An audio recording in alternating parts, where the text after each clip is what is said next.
میرے والد ماجد حضرت مولانا مفتی محمد شفیع صاحب قدس اللہ تعالیٰ سرہ نے ایک مرتبہ مجھے نصیحت فرمائی.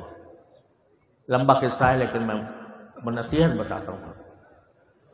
بہت میرے طبیعت میں جولانی تھی اور اردو لکھنے کا بڑا ذوق شوق تھا، ادب اور انشاء کا، طنزیہ جملے کہنے کا، طنز و تعریض کرنے کا بڑا جذبہ تھا. ایک کتاب میں نے لکھ دی تھی، اس میں ایسے ہی انداز اختیار کیا.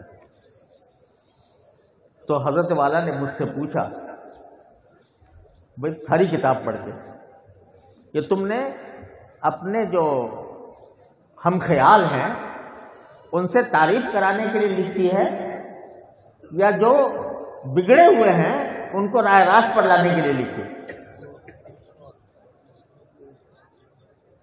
اگر تم نے اپنے لوگوں سے تعریف حاصل کرنے کے لیے لکھی ہے تو بہترین کتاب ہے، بہت اعلیٰ درجے کی کتاب لکھی ہے تم نے.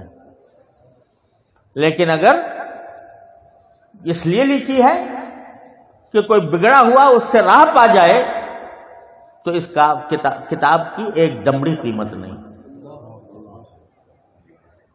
اس لیے کہ پہلے ہی وہ سمجھ لے گا کہ اس سے تو میری مخالفت، یہ میرا مخالف ہے، میرا دشمن ہے، تو وہ تمہیں کبھی طلب حق کے ساتھ نہیں پڑھے گا. اس وقت مجھ سے یہ جملہ فرمایا تھا، میں آپ کو وہ نقل کرتا ہوں کہ میں تمہیں نصیحت کرتا ہوں کہ جب کوئی بات زبان سے نکالو یا کوئی لفظ قلم سے نکالو تو یہ سوچ لو کہ اس کو کسی عدالت میں ثابت کرنا ہے، اس کو کسی عدالت میں ثابت کرنا ہو، کیونکہ اس کا موقع آ سکتا ہے کہ باقی کوئی تمہیں عدالت میں طلب کر کے پوچھ لے اور تمہارے پاس ثبوت نہ ہو. اور اگر یہاں دنیا کی عدالت میں نہیں پوچھا تو ایک عدالت آخر میں آنے والی ہے، اس میں تو ضرور پوچھا جائے کہ تم نے جو بات کہی تھی وہ ثبوت کے ساتھ کہی تھی یا ایسے ہی سنی سنائی کہہ دی تھی.